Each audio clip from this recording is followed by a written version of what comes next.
what's going on guys, it's Carl. I'm back for another video just for you.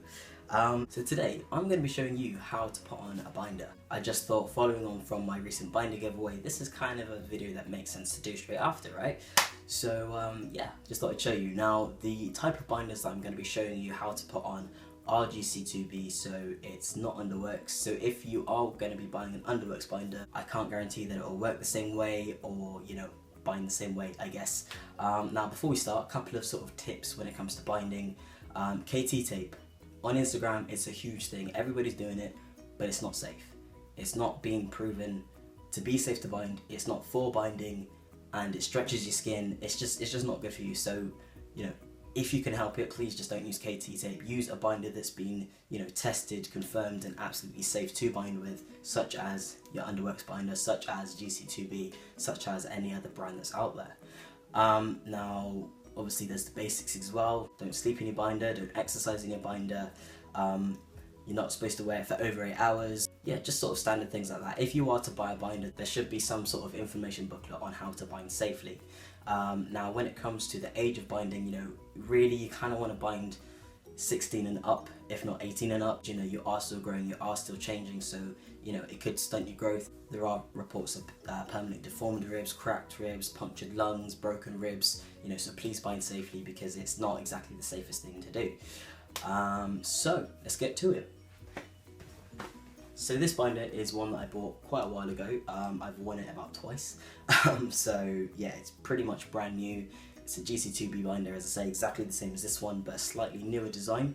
So this one will probably give the best example on how to bind with a brand new binder. Now, I am actually looking to give this one away as well. So it is a size medium, I think it is. So it is a size medium, so I'll give some more details on that once I've sort of set up the next giveaway. So, as I say, this binder itself, this is one that I've had for over a year. Pretty much, I think it was my second binder that I bought from GC2B, and it served me just crazy well. It still works absolutely fine. Yeah, it's been perfect. Now it is looking worse for wear, so don't judge me. You've got your iron marks here. I'm not sure if you can actually see that, but I've got some iron stains. The back, the elastic is gone because of how I take off my binder. As you can see, it doesn't look great.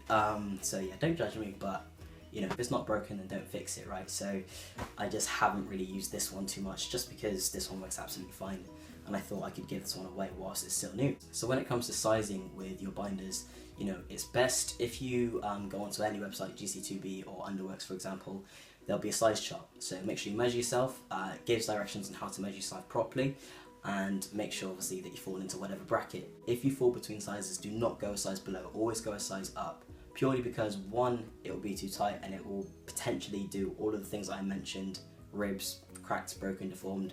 It could chafe underneath or your shoulders, or underneath your armpits. There's many different things that it can do if it is too tight.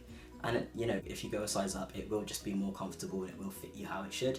I was in the exact same position. I fell between sizes and I went a size up. And as you can see, it kind of just gives more of an illusion of pecs rather than, a chest. So, not very many cis males are sort of completely flat anyway, so you kind of do want this look.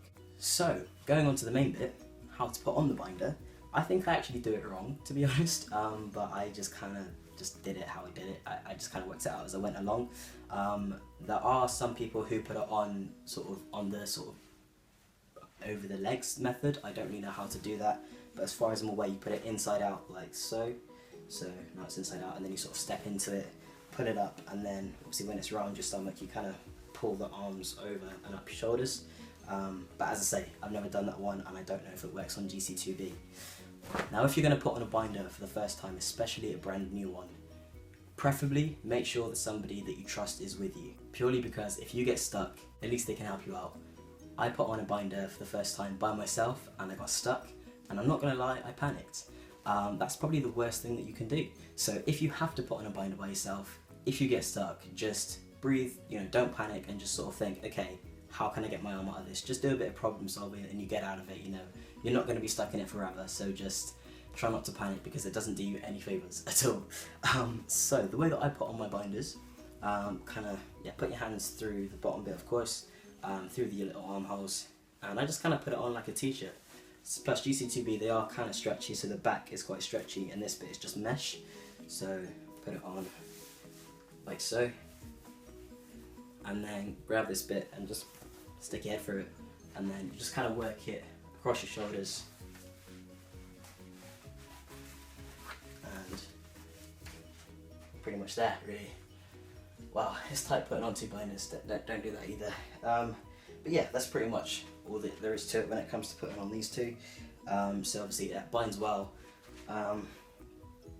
That's pretty much it. So you can sort of, arrange yourself. So what I tend to do is sort of put it down and just sort of lift up your chest so that it's just a bit more sort of raised, so then, because obviously pecs are a bit higher than biological breasts. Now, if you are on the bigger side of the chest, I've seen some people kind of put the hand in and just readjust. And I guess it's just a thing of sort of working out where's best as to where they kind of sit on your chest. Now, I need to take this off because it's tight for 2 binders. So to take off a binder, what I tend to do, which is why the back of my binder is so messed up, so I'm not sure if it's the right way of doing things, but yeah, pull it off like so. So it's kind of a reverse of what I did just now. And what I tend to do is grab this back of the mesh bit and try to sort of gather it up, almost there. Try to gather it up there so that you don't stretch the material, but if you can't reach, then you're gonna have to, and just put it off like so, and then you're pretty much good. And so yeah, it's pretty much all that there is to it when it comes to how I put on a binder, at least. As I say, it may be the wrong way, but that's how it's worked and served me best. And yeah, this binder's worked out, and it's worked for me all this time. So in other news, I am 1 year on testosterone tomorrow, so yeah, that's really exciting. So I will be doing a 1 year obviously video for it, but that will go up probably next week whilst I'm recovering after surgery, just because I wanted to do something a little bit different, so stay tuned for that. But I hope this video helped out and it was a bit informative for you. Any questions or queries, as always, comment below or message me on Instagram. Other than that, hope you guys have a great day. Like this video if you can, subscribe as well. Peace.